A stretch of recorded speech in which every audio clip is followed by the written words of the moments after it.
नमस्कार, let's start geography YouTube channel में एक बार पुनः आपका हार्दिक स्वागत है। तो आज हमारा भौतिक भूगोल का सेकंड टॉपिक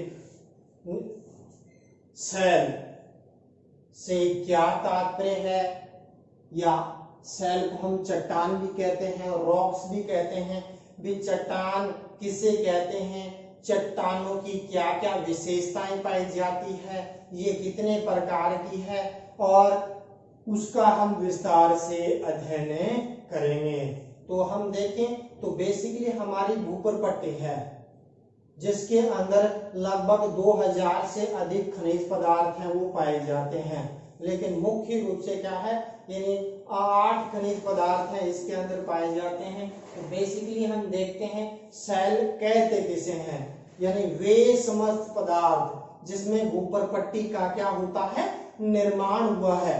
चाहे वो क्या है, ग्रेनाइट की तरह कठोर हो, जैसे अपने फर्श ग्रेनाइट के बने होते हैं, ग्रेनाइट की भांति कठोर हो, या चीका, या जब हम बात करते हैं जलोढ़ मिट्टी की भांति क्या हो, यानी नरम या मुलायम हो, वो क्या कहलाती है, चट्टान। बेसिकली हम सामान्य दृष्टिकोण से देखें तो चट्टान से तात्पर्य यानी कठोर भू यानी भूपर पट्टी से है। लेकिन ज्योग्राफिकल दृष्टिकोण से देखें तो चट्टान के अंदर ग्रेनाइट की तुलना कठोर हो सकती है, चूना पत्थर की तरह मध्यम दर्जे की हो सकती है, या चीका मिट्टी की तरह यानी मुलायम हो सकती है। वो बेसिकली क्या है, यानी चट्टान कहलाती है।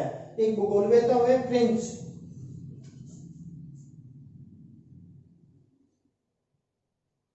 हिंस एवं ट्रिवाथा ने भी मुख्य रूप से क्या है, भूगोल को यानी इसको परिभाषित किया है, यानी किसको, चट्टान को, या एक से अधिक खनिजों के मेल से भूपर पट्टी की चट्टानों का निर्माण होता है। क्या कहा, एक या एक से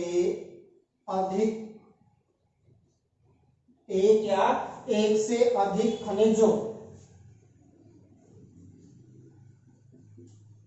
के समेकन से, क्या, खनिजों के मेल से कह दो, या यानी खनिजों के मेल से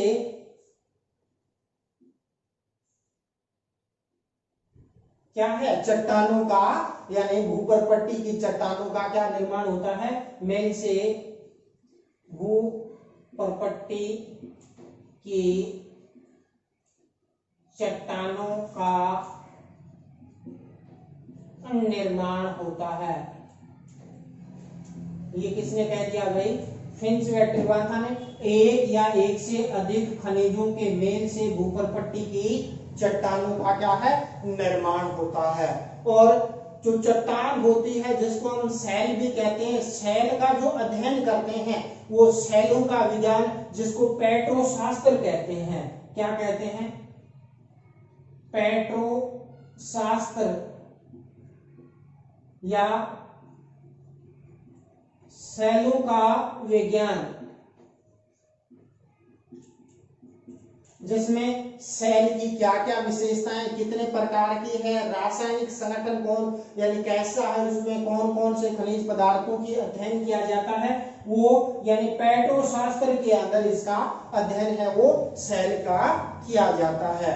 तो ये जो सेल है, 2 या 2 से अधिक खनिज पदार्थों के समेकन से मुख्य रूप से क्या है, इन चट्टानों का निर्माण होता है। लेकिन मुख्यतः कई बार एक खनिज से भी चट्टान बनी होती है, जैसे अपना सेंधा नमक है, यानी वो एक ही चट्टान से प्रमुख रूप से क्या है, बना है। इसके अलावा अपने चूना पत्थर की बात करते हैं, एक जैसी चट्टान का बना हुआ होता है।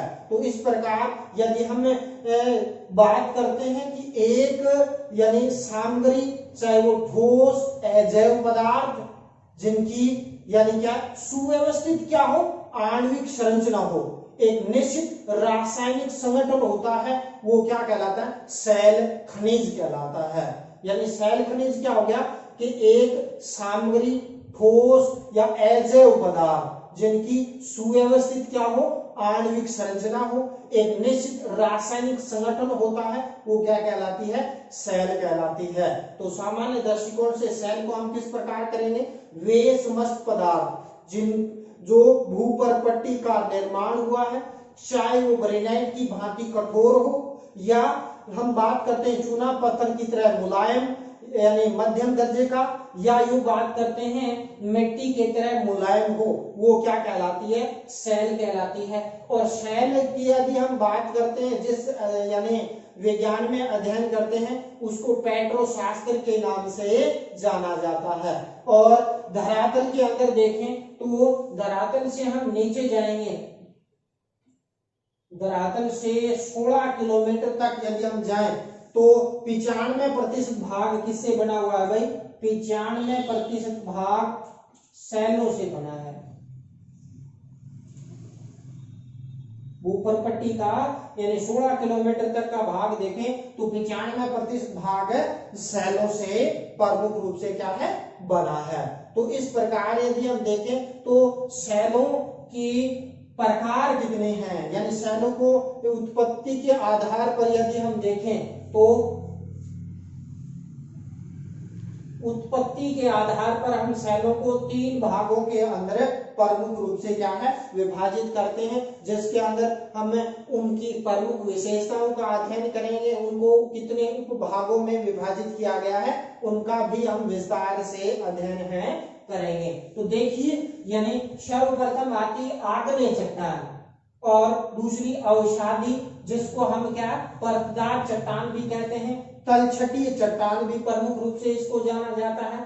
तीसरी चट्टान आती है कायंत्रित या इसको रूपांतरित चट्टान के नाम से जाना जाता है, जिसको हम इंग्लिश में मेटाफॉर्मिक कहते हैं, सेडिमेंट्री कहते हैं, और इसको इग्निस के नाम से क्या है, यानी रॉक्स के नाम से जाना जाता है, इग्निस रॉक्स। तो जो इग्निस रॉक्स है वो लैटिन शब्द है इग्नियस से बना है, जिसका तात्पर्य अग्नि, यानी जब यानी हम बात करते हैं पृथ्वी की उत्पत्ति हुई, यानी क्या हुआ था, जब सूर्य था, सूर्य से जो फंडामेंटल निकला है ना, फंडामेंटल निकलने से जो ये वर्तमान के जो ग्रह बने थे, तो यानी जो फंडामेंटल का घनीभूत हुआ, घनीभूत होने से यानी ये तरल अवस्था से यानी ठोस अवस्था में आया, तो यानी इस चट्टान का प्रमुख रूप से क्या है, निर्माण हुआ। और वर्तमान समय में भी ये चट्टान का निर्माण हुआ। तो आग्नेय चट्टान यानी मुख्य रूप से क्या है, मैग्मा या लावा के ठंडा होने से जिस चट्टान का निर्माण हुआ वो चट्टान कौन सी है, आग्नेय चट्टान है। तो चूंकि इस चट्टान का निर्माण सर्वप्रथम हुआ इसलिए इसको प्राथमिक चट्टान कहते हैं। इसके अलावा जो ये आग्नेय चट्टान है, आग्नेय चट्टानों के अपक्ष और अपरदन से कौन सी अवसादी चट्टानें बन गई, उसमें रूपांतरण होता है, तो कायंत्रिक चट्टान का प्रमुखतः निर्माण इसके अंदर होता है। तो इस प्रकार हम देखें तो आग्नेय चट्टानें पुरानी है, पृथ्वी की उत्पत्ति हुई, उसका जो ठंडा होकर घनीभूत होने से मुख्य रूप से क्या ठोस बनी, तो उससे जो लावा के ठंडा होने से बने वो आग्नेय चट्टानें हैं। और वर्तमान में यदि हम देखें तो हमारी पृथ्वी है, पृथ्वी के अंदर विभिन्न प्रकार की परतें, मैग्मा पृथ्वी की भूपर्पट्टी को तोड़ता हुआ और पृथ्वी पर विभिन्न क्षेत्र के अंदर जम जाता है, चाहे वो पर्वत हो, पठार हो, ब्रंश हो, घाटी हो, उसके अंदर जम जाता है। तो उससे जमने से भी मुख्य रूप से क्यों, पृथ्वी के आंतरिक भाग से क्या निकला, लावा निकला, और लावा के ठंडा होने से जो चट्टान बनी वो चट्टान कौन सी कहलाती है, आग्नेय चट्टान के नाम से जाना जाता है। इस डायग्राम के अंदर हम आगे आग्नेय चट्टानों के प्रकारों का जब अध्ययन करेंगे तो इसके बारे में अध्ययन करेंगे कि पृथ्वी के आंतरिक भाग में जमी चट्टानें आंतरिक चट्टानें, बाह्य भाग में बहिर्वेदी आग्नेय चट्टानें प्रमुखतः कहलाएगी। तो इससे पूर्व हम चट्टानों की विशेषताएं क्या क्या है उनका हम विस्तार से अध्ययन इसके अंदर करेंगे। तो चट्टानों की आग्नेय चट्टानें, इसका निर्माण किससे हुआ है, यदि इसका निर्माण की यदि हम बात करते हैं तो लावा या मैग्मा के ठंडा होने से बने हुए। बेसिकली लावा और मैग्मा है क्या, यानी हम बात करते हैं पृथ्वी की भूपर्पट्टी है, भूपर्पट्टी का जो ऊपरी भाग है इससे नीचे जो मैग्मा चट्टानों का घुला हुआ जो पदार्थ होता है और वो तो क्या कहलाता है, मैग्मा कहलाता है। और यदि भूपर्पट्टी को तोड़कर वो मैग्मा बाहर आता है तो वो क्या कहलाता है? लावा कहलाता है। तो आंतरिक चट्टानें तो मैग्मा से निर्मित है और बाह्य आग्नेय चट्टानें हैं वो लावा के द्वारा निर्मित है। तो आग्नेय चट्टानों की विशेषताएं देखें।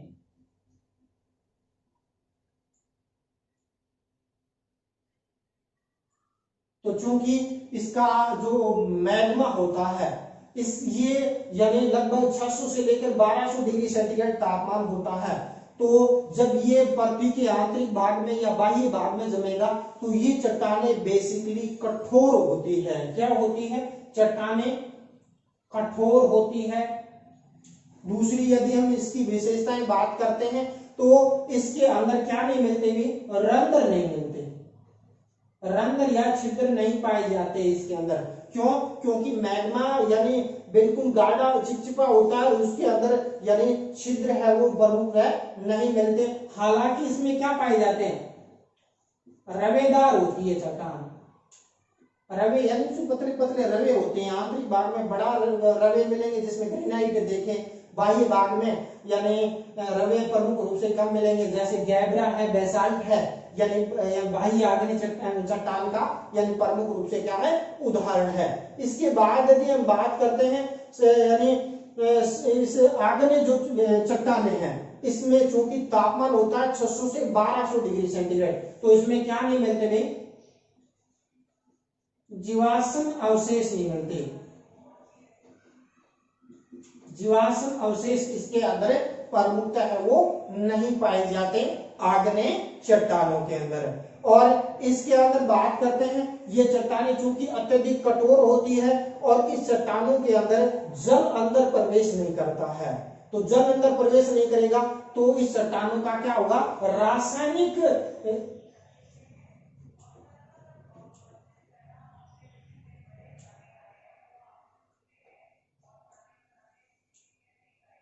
अपक्षय या अपर्दन कम होता है इस चट्टान का, और भौतिक अपर्दन, भौतिक अपक्षय, भौतिक अपक्षय इसके रासायनिक अपक्षय की तुलना में भौतिक अपक्षय इस चट्टान का अधिक प्रमुख रूप से क्या है? इसके अंदर प्रमुख रूप से क्या है? पाया जाता है। फिर यदि हम बात करते हैं, ये जो चट्टान है ये चाकी कठोर होती है, जीवाश्म अवशेष इसमें पाए नहीं जाते, तो इसमें धात्विक खनिज पदार्थ पाए जाते हैं। धात्विक खनिज पदार्थ इसके अंदर प्रमुख रूप से क्या है? आग्नेय चट्टानों के अंदर पाए जाते हैं। तो ये 4-5 विशेषताएं पाई जाती हैं। और इसके अंदर बात करते हैं तो मैग्मा हालांकि यानी ज्वालामुखी से जब निकलता है तो महसूस होता है कि इसके अंदर परतें होती है, लेकिन आग्नेय चट्टानों में परत नहीं पाई जाती।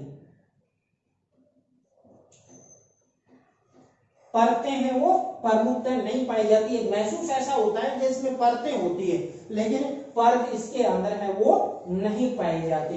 तो ये चट्टानें कठोर होती है, इसमें रंध्र नहीं पाए जाते। क्या? रंध्र नहीं पाए जाते। इसके अलावा ये चट्टानें रेवेदार होती है, जीवाश्म अवशेष का अभाव पाया जाता है, रासायनिक अपक्षय बहुत ही कम होता है। इसके अलावा भौतिक अपक्षय, भौतिक अपक्षय के अंदर क्या होता है? जैसे चट्टानें सूर्य ताप के कारण फैलती है, सिकुड़ती है, जिसके कारण चट्टानों के अंदर चटकन की आवाज आती है। जैसे आपने देखा होगा पथरीला क्षेत्र है, अचानक गर्मी के में जब वर्षा होती है तो चटक चटक की आवाज करके चट्टानें टूटती है, या जब चट्टानें सिकुड़ती है तब भी उसके चटकन की आवाज है वो प्रमुख रूप से इसके अंदर आती है। तो ये तो क्या है? चट्टानों की विशेषताएं, जिसके अंदर यानी रासायनिक अपक्षय बहुत ही कम होता है, भौतिक अपक्षय सर्वाधिक होता है, जीवाश्म अवशेष का अभाव इसके अंदर प्रमुख रूप से देखने को मिलता है। फिर बात करते हैं आग्नेय शैलों के प्रकार। तो आग्नेय शैलों के प्रकार को हम 2 वर्गों में प्रमुख रूप से वर्गीकरण करते हैं। निर्माण स्थल के आधार पर, यानी इसके अंदर देखें निर्माण स्थल के आधार पर, निर्माण स्थल के आधार पर जो चट्टानें भूपर्पट्टी के ऊपर बनेगी तो वो तो क्या बहिर्भेदी आग्नेय चट्टानें कहलाएगी। जो चट्टानें पृथ्वी के आंतरिक भाग में बनेगी वो क्या है, आंतरिक आग्नेय चट्टानों के नाम से जाना जाता है। क्या होता है, पृथ्वी के आंतरिक भाग में जो मैग्मा है वो यदि उसमें ताप और दाब की क्रिया ज्यादा होती है तो वो भूपर्पट्टी को तोड़कर बाह्य भाग के अंदर यानी वो लावा के रूप में यानी निक्षेपित हो जाता है, जिससे बहिर्भेदी आग्नेय चट्टानों का निर्माण होता है। जिसके अंदर अपने देखें मैप के अंदर जो प्रायद्वीपीय पठारी भाग है, जिसके अंदर गुजरात, महाराष्ट्र, तमिलनाडु, कर्नाटक वाला ये जो क्षेत्र है, यहाँ यानी दरारी उद्भेदन हुआ ज्वालामुखी के द्वारा, और दरारी उद्भेदन से यहाँ से जो लावा निकला और लावा निकलने से यानी यहाँ आग्नेय चट्टानों का प्रमुख रूप से क्या है, निर्माण इसके अंदर हुआ। यह अंडमान निकोबार द्वीप में नारकोंडम द्वीप के अंदर प्रमुख रूप से क्या है, यानी आग्नेय चट्टानें प्रमुख रूप से इसके अंदर यानी प्रमुख रूप से बनी है। इसके अलावा यदि हम बात करते हैं वो यानी विश्व के अंदर बहुत से पठारी क्षेत्र हैं जिसका निर्माण है ज्वालामुखी के उद्भेदन से हुआ। यानी प्रशांत महासागरीय वलय के अंदर देखें तो मुख्य रूप से कई पर्वत मिलते हैं, जैसे जापान का हम फ्यूजियामा पर्वत देखें वो भी क्या है, यानी ज्वालामुखी के द्वारा प्रमुख रूप से निर्मित है। या कोटोपैक्सी देखें इक्वाडोर वाला, ये भी यानी इन आग्नेय चट्टानों के द्वारा निर्मित है। तो इस डायग्राम के माध्यम से हम देखेंगे यानी दो निर्माण स्थल के आधार पर दो प्रकार की चट्टानें हैं। यदि लावा बाहर आकर यानी पर्वत पठार के अंदर यानी विभिन्न स्थलाकृतियों में जमता है तो वो तो बहिर्भेदी आग्नेय चट्टानें कहलाएगी। जिसके अंदर बात करते हैं ज्वालामुखी पर्वत है, क्रेटर है, कोल्डेरा है या संकुष्ट शंकु है। जो अगला जो टॉपिक आएगा हमारे ज्वालामुखी के द्वारा निर्मित स्थलाकृतियां, उनमें इन बहिर्भेदी आग्नेय चट्टानों का हम विस्तार से अध्ययन करेंगे। इसलिए मैं उन तमाम विद्यार्थियों से कहता हूं कि प्रत्येक टॉपिक दूसरे से कोरिलेटेड है, तो पिछले टॉपिकों को आप साथ साथ रिवाइज करें ताकि अगले वाले जो टॉपिक है वो आसानी से आपके इसके अंदर समझ में आ सके। तो इसके अंदर बात करते हैं कि बाह्य भेदी चट्टानें तो पृथ्वी के अंदर जिसे मैग्मा बाहर निकलता है भूपर्पट्टी को तोड़कर तो बाह्य भाग में जमेगी, बाह्य आग्नेय चट्टानें प्रमुख रूप से कहलाएगी। और बाह्य आग्नेय चट्टानों के अंदर यदि हम बात करते हैं गेब्रो क्या है, बाह्य आग्नेय चट्टान का उदाहरण है। या इसके हम बात करते हैं बेसाल्ट भी क्या है, बाह्य आग्नेय चट्टान का उदाहरण पूछा जाता है। ये फर्स्ट ग्रेड के अंदर, रीट के अंदर या यानी विभिन्न प्रतियोगी परीक्षाओं में ऐसे प्रश्न पूछे जाते हैं कि बाह्य आग्नेय चट्टान का उदाहरण कौन सा है, आंतरिक आग्नेय चट्टान का उदाहरण कौन सा है, आंतरिक में पाताली चट्टान का उदाहरण कौन सा है या उपपाताली चट्टान का उदाहरण यानी कौन सा है। तो उनको हम कॉन्सेप्ट को क्लियर करेंगे। तो यानी बाह्य चट्टानों में गेब्रा और बेसाल्ट बाह्य आग्नेय चट्टान है। उसके बाद हम बात करते हैं यानी पृथ्वी के आंतरिक भाग के अंदर यानी काफी गहराई के अंदर जहां प्लूटोनिक मुख्य रूप से भूकंप आते हैं, वहां पर जो मुख्य रूप से ग्रेनाइट जो चट्टानें हैं वो पातालीय चट्टान का उदाहरण प्रमुख रूप से क्या है माना जाता है। तो इसके अंदर आंतरिक चट्टानों को हम प्रमुख रूप से दो कैटेगरी के अंदर बांट सकते हैं, एक को पाताली चट्टान, एक उपपाताली चट्टान के अंदर बांटा जा सकता है, या उपपाताली चट्टान या पाताली चट्टान। तो पाताली चट्टान तो यानी पृथ्वी के अंदर अथाह गहराई के अंदर जब लावा के ठंडा होने से जो चट्टान बनी है वो पाताली चट्टान का उदाहरण यानी माना जाता है। तो ग्रेनाइट क्या है भाई, ग्रेनाइट पाताली चट्टान का उदाहरण है, पाताली चट्टान का उदाहरण प्रमुख रूप से क्या है यानी आता है। फिर यदि हम बात करते हैं उपपाताली चट्टान यानी क्या होता है, यानी पृथ्वी के भूपर्पट्टी से नीचे और पाताली चट्टाने के ऊपर जब क्या होता है पृथ्वी के आंतरिक भाग से मैग्मा पर कम दाब लग पाता है, जिसके कारण क्या है वो भूपर्पट्टी को तोड़ने पाकर पृथ्वी के आंतरिक भाग में विभिन्न यानी स्थल रूपों में यानी मैग्मा का जमाव हो जाता है। जिसके अंदर देखते हैं जब पृथ्वी के आंतरिक भाग में फसल आकृति है, जब पृथ्वी के आंतरिक भाग में विशाल मात्रा में मैग्मा का जमाव बूंदाकार शेप के अंदर जमेगा तो वो कहलाएगी बैंकोलित स्थलाकृति कहलाती है। इसके बाद बैंकोलित का छोटा रूप जब भूमध्य रूप में बनेगा शोक कहलाती है। जब पृथ्वी के आंतरिक भाग में छातानुमा स्थलाकृति के अंदर मैग्मा का जमाव होगा तो वो लैकोलिथ कहलाती है। तो ये भी उपपाताली यानी शैल का उदाहरण है। इसके अलावा लैकोलिथ जब पृथ्वी के आंतरिक भाग में मैग्मा का जमाव तस्त्रीनुमा आकृति के अंदर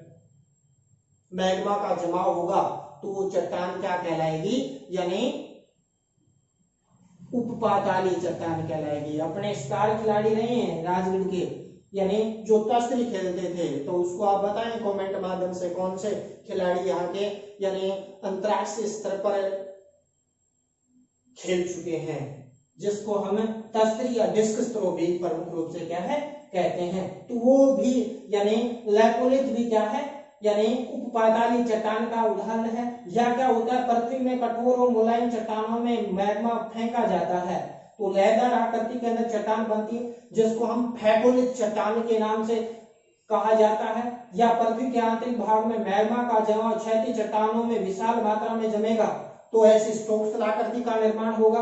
कम मात्रा में क्षैतिज चट्टानों में जमा होगा शील का निर्माण, यानी शील तो बड़ी होगी। जब मैग्मा का जमाव विशाल मात्रा में क्षैतिज अवस्था में होगा तो शील बनेगी।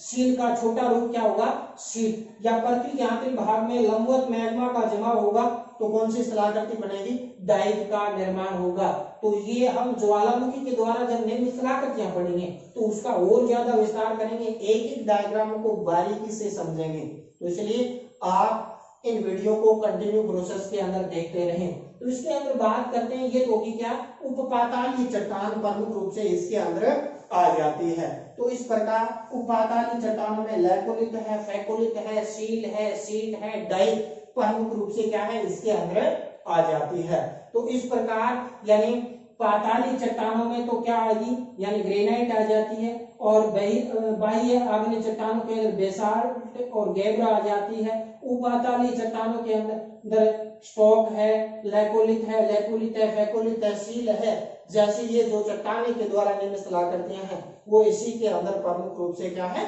आती है। तो ये तो क्या कौन सा, यानी निर्माण स्थल के आधार पर चट्टानों के प्रकार। दूसरा रासायनिक संगठन के आधार पर, यानी दूसरा यदि हम वर्गीकरण देखना चाहें तो रासायनिक संगठन के आधार पर चट्टानों का यदि हम वर्गीकरण करना चाहें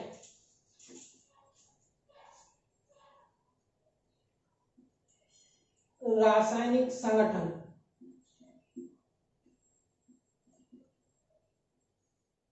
तो रासायनिक संगठन के अंदर देखें तो यानी चट्टानों के अंदर यानी अम्लीय क्षारीय प्रकृति की होती है, जिसमें सिलिका के आधार पर यानी इन चट्टानों का वर्गीकरण है वो यानी खनिज पदार्थ के आधार पर इसके अंदर किया गया है। तो इसके अंदर हम बात करते हैं, जैसे हम इसका वर्गीकरण करना चाहें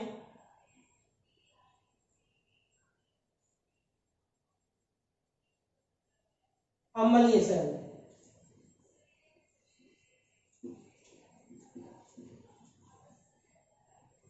अम्लीय शैल के अंदर बात करते हैं तो अम्लीय शैल के अंदर यानी ग्रेनाइट अम्लीय शैल का उदाहरण आता है, यानी ग्रेनाइट अम्लीय शैल का उदाहरण है। और इसके अंदर क्या होती है, सिलिका की मात्रा, सिलिका की मात्रा का यदि हम बात करते हैं देखना चाहें तो इसके अंदर क्या होता है, यानी 65% से अधिक सिलिका की मात्रा होती है। कितनी, 65% से अधिक। और कुछ तो कहते हैं 85% तक इसमें सिलिका की मात्रा होती है। तो 65% से अधिक जिसमें सिलिका की मात्रा होगी वो चट्टान कहलाएगी अम्लीय शैल। और अम्लीय शैल में ग्रेनाइट शैल इसका एक प्रमुख उदाहरण है, वो प्रमुख रूप से क्या है यानी आता है। दूसरा यदि हम बात करते हैं पैटिक शैल,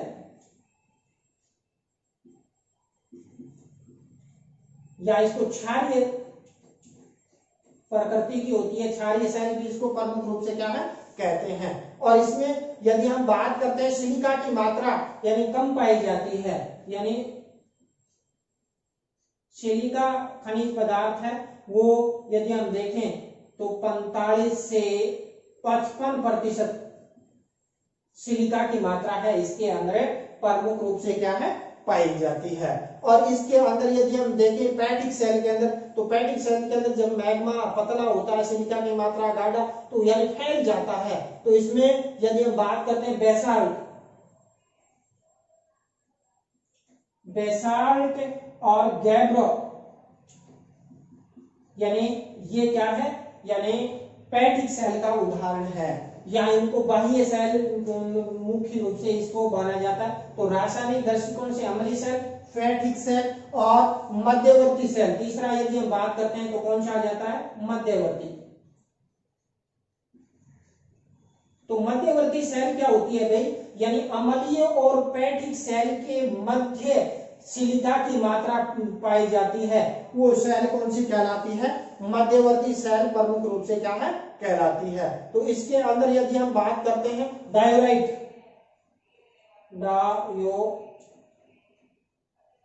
जो सेल है वो मध्यवर्ती सेल है, जिसमें यदि हम बात करते हैं सिलिका की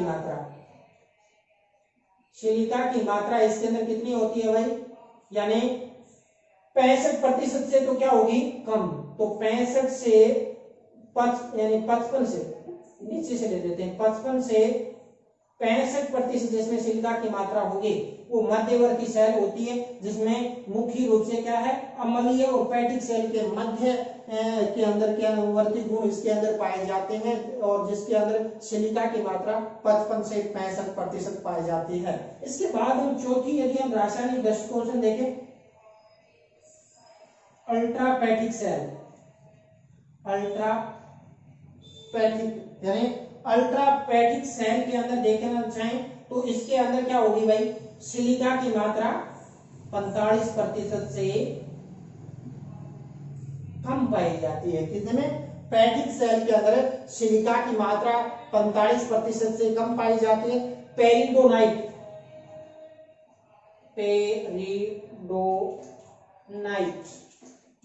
तो पेरिडोनाइट है वो क्या, कौन सी सेल का उदाहरण है, अल्ट्रापैटिक सेल का उदाहरण है।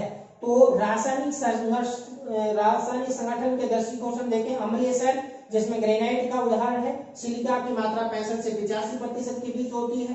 पैटिक सेल जो क्षारीय प्रवृत्ति की होती है, पतला होता है, यानी सिलिका की मात्रा 45 से 55% तक होती है। और बेसाल्ट और गैब्रो यानी कौन सी, पैटिक सेल का उदाहरण है। इसके अलावा मध्यवर्ती सेल जिसमें सिलिका की मात्रा 55 से 65%, यानी इसमें अम्लीय और पैटिक दोनों के गुण पाए जाते हैं, मध्यवर्ती है। डायराइट सेल है वो मध्यवर्ती सेल का उदाहरण माना जाता है। अल्ट्रापैटिक सेल जिसमें सिलिका की मात्रा 45% से कम होती है।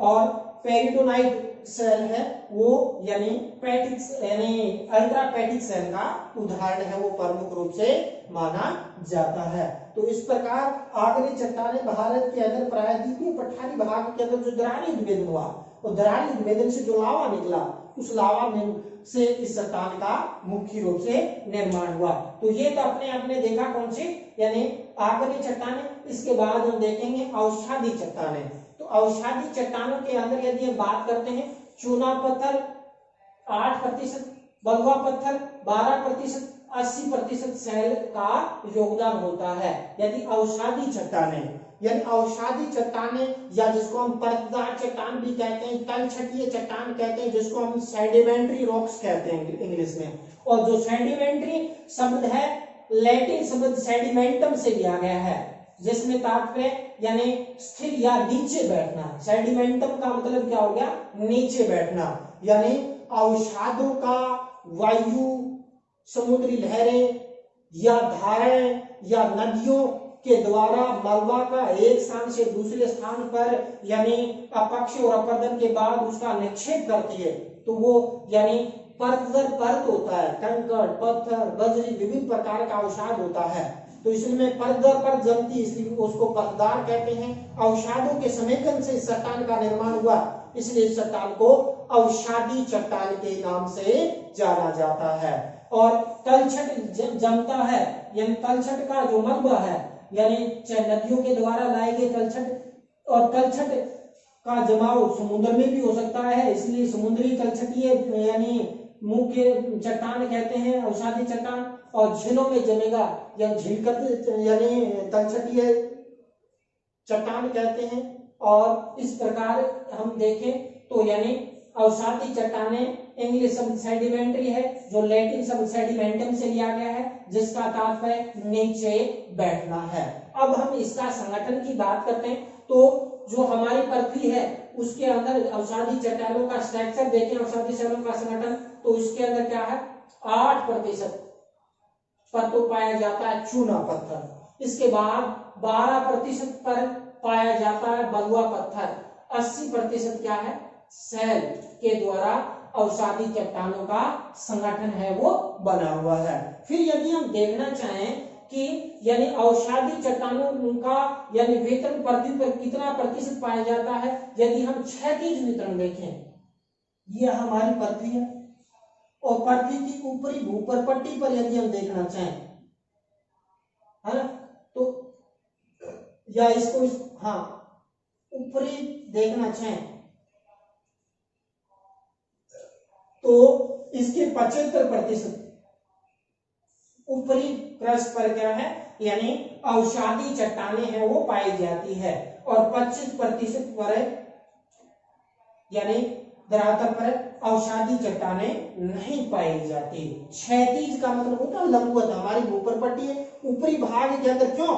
क्योंकि इस चट्टान का निर्माण कैसे हुआ, यानी जो मूल चट्टानों पर अपक्षय अपरदन की क्रिया के कारण यानी मुख्य रूप से विभिन्न प्रकार के कारकों, चाहे वो वायु हो, नदियां हो, हिम नदियां हो, समुद्री लहरें हो, एक स्थान से दूसरे स्थान पर क्रमशः उनके तलछटों के जमाव से चट्टान का निर्माण हुआ है, इसलिए इसको तलछटी चट्टान कहते हैं। चूंकि परतदार परत हुआ इसलिए इसको परतदार चट्टान के नाम से जाना जाता है। तो भूपरपट्टी के 75% भूभाग पर ये अवसादी चट्टानें विशेष तौर पर क्रस्ट के ऊपरी भाग में यानी 75% भागों को घेरे हुए है। क्षैतिज वितरण में देखें 25% भाग पर यानी आग्नेय और कायंतिक चट्टानें पाई जाती हैं। फिर यदि हम इसका ऊर्ध्वाधर वितरण देखें, यदि हम पृथ्वी का केंद्र से इसका यदि हम देखना चाहें 6371 तक देखें तो ऊपरी जो परत है यानी संपूर्ण पृथ्वी के यदि हम 6 लंबवत वितरण यदि देखना चाहें तो उसके 5% भाग पर अवसादी चट्टानें पाई जाती है और 95% भाग पर आग्नेय और कायंतिक चट्टानें पाई जाती है। इस डायग्राम के माध्यम से देख सकते हैं कि ऊर्ध्वाधर का मतलब हो गया लंबवत, यानी पृथ्वी के केंद्र ऊपरपट्टी से केंद्र तक जाए तो उसमें देखें 5% भाग पर अवसादी चट्टानें हैं और 95% भाग पर आग्नेय और कायंतिक चट्टानें हैं वो पाई जाती है।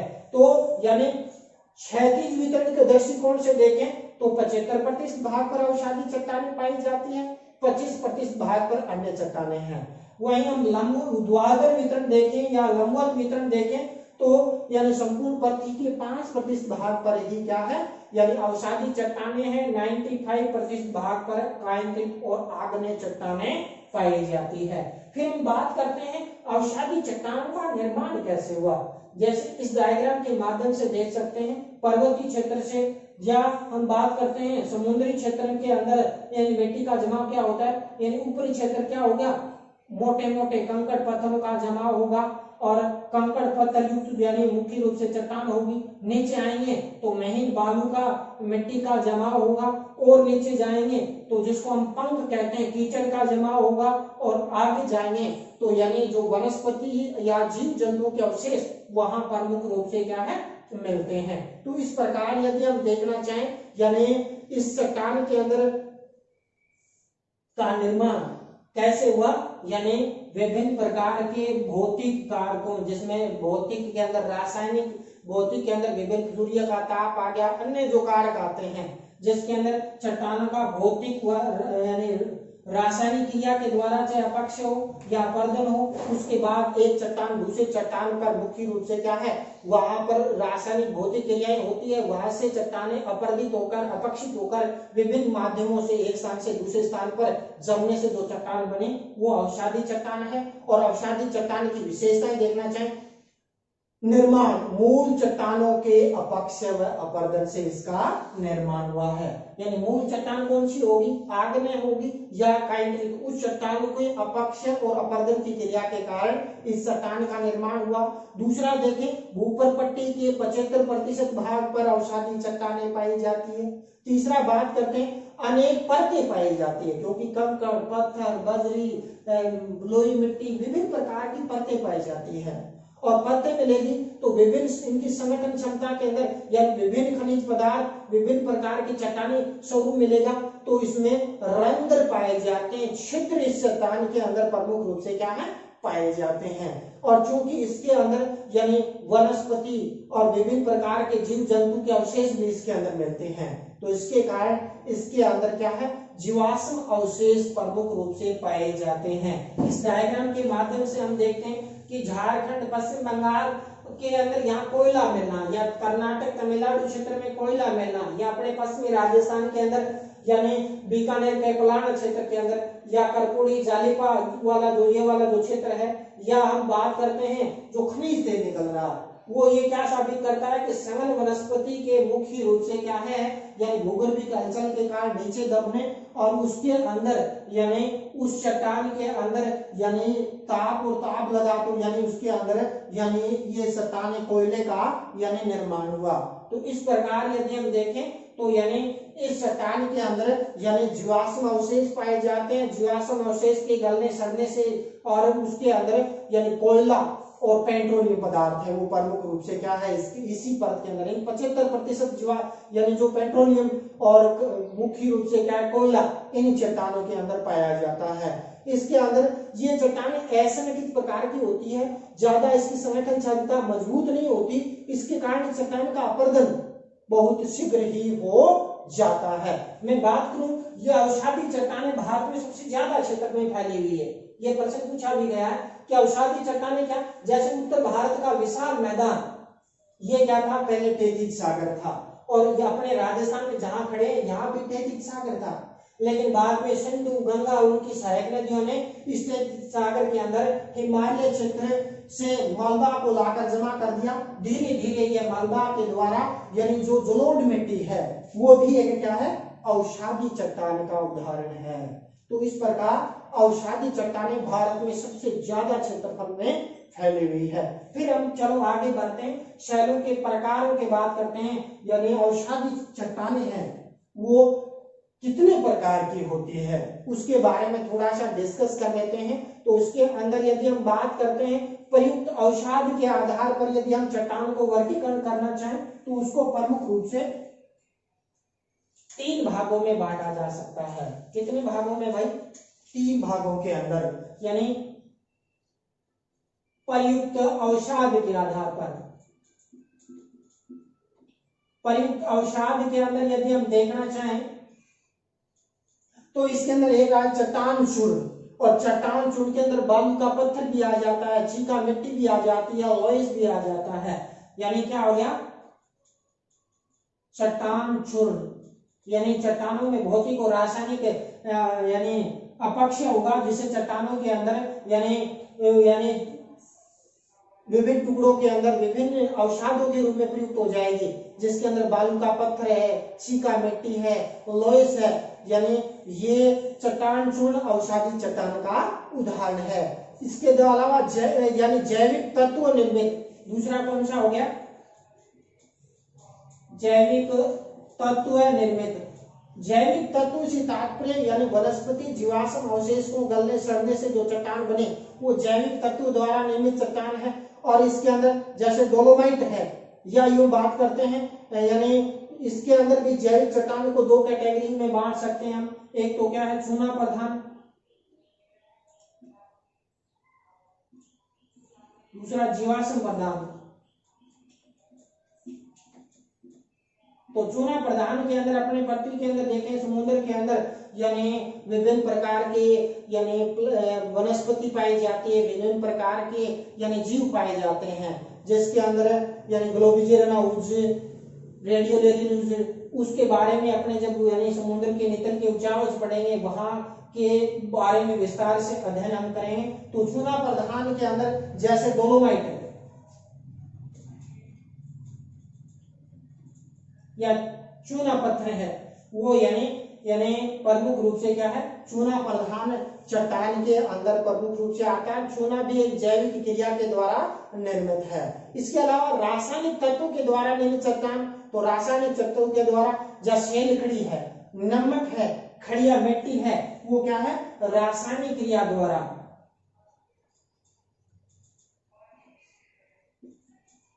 द्वारा निर्मित है, जिसमें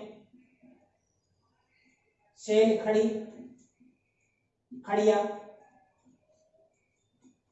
शेल खड़ी, इसके अंदर क्या है, खड़िया मिट्टी आ जाती है, या नमक है। नमक के अंदर क्या हो गया, इन चट्टानों से नमक पिघला, जल के साथ गया, जहां यानी मुख्य रूप से क्या सूख गया, उसके जमने से मुख्य रूप से क्या है, यानी नमक का, जैसे अपने राजस्थान के अंदर झीलें, खारे पानी की झीलें, चाहे वो सांबर झील हो, पंचभद्रा हो, डीडवाना हो, उन झीलों के अंदर यानी जल के साथ चट्टानों से मलबा के रूप में यानी नमक घुल के आता है, वो जमने से और मुख्य रूप से क्या है, वहां से विभिन्न विधियों के द्वारा नमक है वो प्राप्त किया जाता है। तो रासायनिक क्रिया के द्वारा निर्मित एक औषधि चट्टान का उदाहरण है, वो प्रमुख रूप से माना जाता है। इसके अलावा निर्माण में प्रयुक्त साधनों के आधार पर भी यदि हम औषधि चट्टानों को 3 प्रमुख भागों के अंदर यानी बांट सकते हैं। नंबर 1 यदि हम बात करते हैं जल निर्मित चट्टान, यानी जल के द्वारा औषधों को बहाकर यानी चट्टान का निक्षेप होने से जो चट्टान बने वो जलकृत चट्टान हो सकती है। यदि इसके अंदर यदि हम देखना चाहें, यदि सागरीय लहरों के द्वारा जो चट्टान बनेगी तो उसको सागरीय शैल, औषधि शैल हम कहेंगे। यदि वो झील के द्वारा, झील के तटीय क्षेत्रों से तरंगे आएगी, वो झील के अंदर मिट्टी का जमाव करेगी, उसको झेलकर चट्टान कहते हैं। या यदि हम बात करते हैं नदी के द्वारा निर्मित जलोढ़ से निक्षेप चट्टान होगी, उसको हम नदीगत चट्टान के नाम से जाना जाता है। इसके अलावा वायु के द्वारा निर्मित चट्टान के अंदर हम बात करते हैं तो जैसे बालू लोयस है, या हम बात करते हैं इसके अंदर यानी बलुआ पत्थर, यानी इसके अंदर बलुई मिट्टी है, विभिन्न प्रकार के बालू का स्तूप बनते हैं, वो भी इसी कैटेगरी के अंदर प्रमुख रूप से आते हैं। इसके अलावा हिम नदी विभिन्न क्षेत्रों से क्या है, यानी जलोढ़ पदार्थ लेके आती है, उसको हम हिमोड कहते हैं। तो ग्लेशिकल पदार्थों के निक्षेप से जो बनती है, जिसमें हम पार्श्व हिमोड, मध्यस्थ हिमोड यानी कई प्रकार की शिलाकृतियां बनती है, जिसमें ड्रैमलिन है, आगे हम हिमानी के द्वारा निर्मित शिलाकृतियों का उसमें विस्तार से अध्ययन हम करेंगे। तो इस प्रकार आज हमने शैल बेसिकली है क्या, शैल की कितने प्रकार की होती है और शैलों के अंदर क्या विशेषताएं पाई जाती है, उनके बारे में देखा। इस प्रमुख रूप से 2 शैलों का हमने विस्तार से देखा। अगली शैल अपनी आएगी कांत्रिक। कांत्रिक शैल की क्या विशेषताएं हैं और शैलों में जो चक्रीय क्रम पाया जाता है और शैलों के अंदर जो रूपांतरण पाया जाता है, उस रूपांतरण का हम अगले वीडियो के अंदर विस्तार से अध्ययन करेंगे। इसी के साथ जय हिंद, जय भारत।